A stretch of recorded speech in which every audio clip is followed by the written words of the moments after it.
Hello, this is Randy, and welcome back to another edition of Brain Break with Randy and Keitho. I wanted to tell you the story of going to General Conference. When I was a young man, I think I was 16, I got invited to go to General Conference for the first time. Now, I had watched a session on TV every year. They used to broadcast those on, I think they'd broadcast the Saturday morning session on Sunday morning on whatever channel it was. But then I got invited to go to General Conference with a friend of mine. Actually, it was his father, and he and I went, but I mostly went because I could drive. I ended up driving almost the whole way there and back. Now I'm 16. My friend had a permit, but I don't believe he had a license yet. And for some reason, his dad was more comfortable with me driving than even the father driving. Anyway, this man had worked for the church for a while, and so he knew a lot of people, and it was actually fun to go to conference with him. The first session this was the session where they had the solemn assembly for Spencer W. Kimball. There was not a seat to be had. We were able to go sit in the organ master's room underneath the organ, which meant we were watching conference on a small screen TV and listening to it. But when that organ would play, you had to just cover your ears because it was noisy. But the cool thing about it is we got to say hello to President Kimball by standing in the corridor on his way in before he had been sustained and on his way out after he'd been sustained. That was a huge privilege. I got to shake his hands coming in and going out. I think there was something different about him after he had been sustained. He's a very humble man. I got to meet him and work with him when I was a missionary a few years later and translate for him. I was extremely humbled by the experience. He did not remember me. I didn't think he would. I'm sure that day was kind of a crazy day for him. But anyway, that started my tradition of going to conference. When I went to Ricks College, BYU, I went to conference. I'm trying to remember the first time I went at Ricks, it would have been in the fall. And when I went with my roommate at BYU, it would have been in the spring after my mission. Now, I had a cousin who was a fire marshal for Salt Lake City. There were a lot of LDS fire marshals, but he was the only one that was active. So he would work conference without a problem. He always made sure to get myself and my friends in. If you've ever been in the old tabernacle, they used to say, "Shove with love." It was amazing how many people they could fit in that place. It was interesting experience. Then when I went down to University of Arizona in Tucson, I started going to conference with friends. A lot of times they'd never been. So we would go up and stay with one of my relatives. Then we would go to conference. It was an interesting experience. One time I went with Luke Narducci. It was just the two of us. We drove up in his new car. And we had just a great time. I can't remember if we got into 3 or 4 sessions, but we were very impressed with how many sessions we were able to go into. And then we headed back. Another time I went up with a group of friends. We had, I want to say, 3 little cars, maybe. And anyway, a friend of mine went up with his brother. Another friend went up with his roommate. They took 2 girls that were sisters. We just kind of decided we'd all stop in certain towns and make sure everybody made it. Well, the guy that went up with his brother kept going once they hit Kanab, and I had my little sports car. It was tiny. My other friends, their car broke down, so they were stopped at the side of the road, and they were far enough away from Kanab that I didn't believe a tow truck would come get them unless they had a lot of money. This is before any of us had AAA. So I had them get in, and how they fit in my little car, I don't know, because I know I couldn't fit in the back seat, but the 4 of them did. And we took them all the way to conference. I'm not sure what happened to the car. They got another ride home. They didn't want to ride with us. But it was interesting to me. I talked to my friend and his brother later, and I said, "Why didn't you wait?" Because they had the biggest car of all of us, and they had room in the car, but they just left. They said, "Well, we figured you guys did something else." I said, "Well, isn't the plan we were going to meet at a certain gas station and then wait? If something was wrong, we'd go back and check." "Well, yeah, but we didn't think you meant that." I thought, wow, loyalty is not a strong point with this group. didn't know a lot. My father was not extremely active in the church, but I knew about loyalty. And if you said you'd do something, that's what you did. I forgive my friend, don't have a problem with his brother. I just realized that my definition of loyalty and friendship is different than theirs. If you're my friend, you're my friend forever. If you go to prison, you're still my friend. Depending on what you go to prison for, you may not ever be invited back to my house.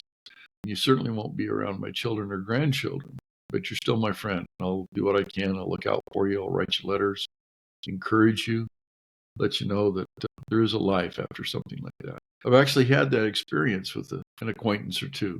I had a friend that had a really rough youth, and he had been abused sexually, and he thought he'd got over his problems. Went into the military, was able to serve a mission. As far as he knew, he was past his problems until he wasn't. Unfortunately, instead of talking to somebody, getting his problems worked out, he didn't tell anybody.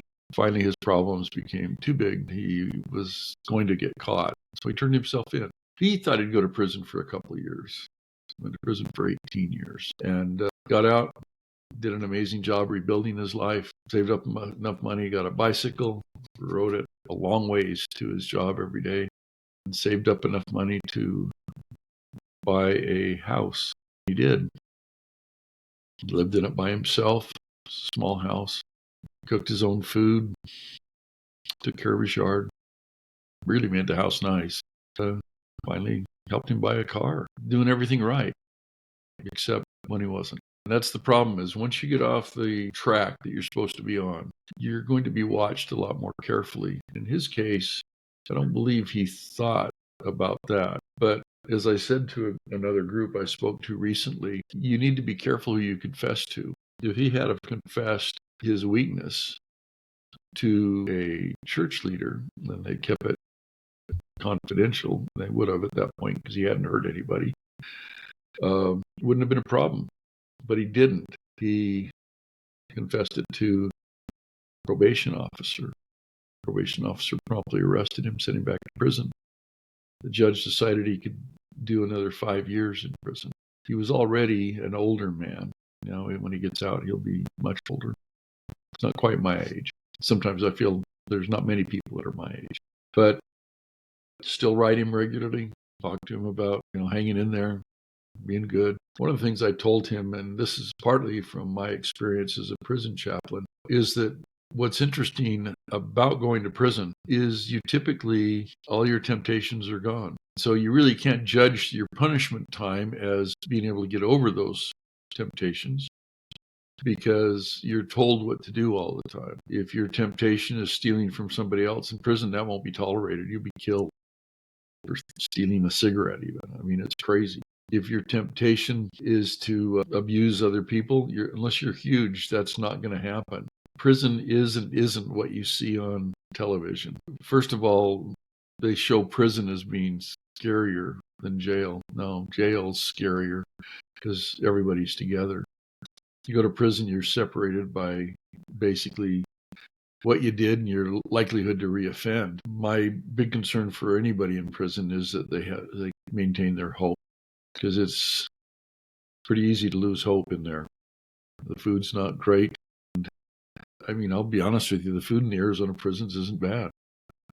I've seen much worse food, both in federal penitentiaries and other state penitentiaries. But my goal in working with my friend is to help him have faith in himself and hope. And that's what conference does for me. So talked about a lot of things today, also friendship and loyalty. I'm grateful that you have listened to this. If you haven't had a chance to listen to conference of the Church of Jesus Christ of Latter-day Saints, we have it every 6 months. It's amazing.